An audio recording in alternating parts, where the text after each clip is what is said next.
డిపార్ట్మెంట్లో చాలా కరప్షన్ జరుగుతుంది, మీ ఆఫీస్లో మీ పేషీలో కూడా కరప్షన్ జరుగుతుందని టీడీపీ సపోర్ట్ చేసే చాలా ఛానల్స్ పత్రికల్లో కూడా వస్తుంది. దీన్ని ఏమంటారు? ఇది నిజమా కాదా? నేను ఒకటే చెప్తున్నా, ఈరోజు కరప్షన్ జరుగుతుందని చెప్పేదానికి మీడియా ఛానల్లో పత్రికలకు హక్కు లేదండి. మీరు రాసుకోండి, మేమేం బాధపడడం లేదు. భారతదేశ వ్యాప్తంగా రాష్ట్ర వ్యాప్తంగా ఎన్నో డిపార్ట్మెంట్లు ఉండే కరప్షన్ అరిగట్టేదానికి. ఇంతవరకు ఈ 18 నెలల్లో ఏ డిపార్ట్మెంట్కి సంబంధించిన వాళ్ళు నా పేషీ మీద కానీ మా డిపార్ట్మెంట్ మీద కానీ ఒక్క సంజాయిషి అడిగినా కూడా ఏ దానికైనా సిద్ధంగా ఉన్నాను. పేపరే బైబిల్, భగవద్గీత, ఖురాన్ అనుకుంటే ఇంకా ప్రతి ఒక్క రోజు ఏ డిపార్ట్మెంట్ రాలేదో ఒకసారి చెప్పండి.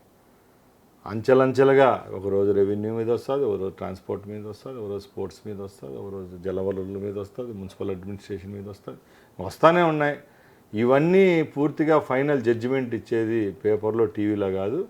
అంత నిఘా మా మీద ఉన్నప్పుడు తప్పకుండా ఎన్ని నోడల్ ఏజెన్సీలు ఉన్నాయి, ఏసీబీ ఉంది, ఎవరు అధికారులు పేషీలో ఉన్న వాళ్ళు ఏసీపీ వాళ్ళు వచ్చి పట్టుకోవాలి కదా. అట్లీస్ట్ ఏం జరిగింది చెప్పాలి కదా. మీరు రాసినంత మాత్రం నిజాలు అయిపోయేట్టుకంటే ఇంకా డిపార్ట్మెంట్లన్నీ ఎందుకు ఉండాలండి?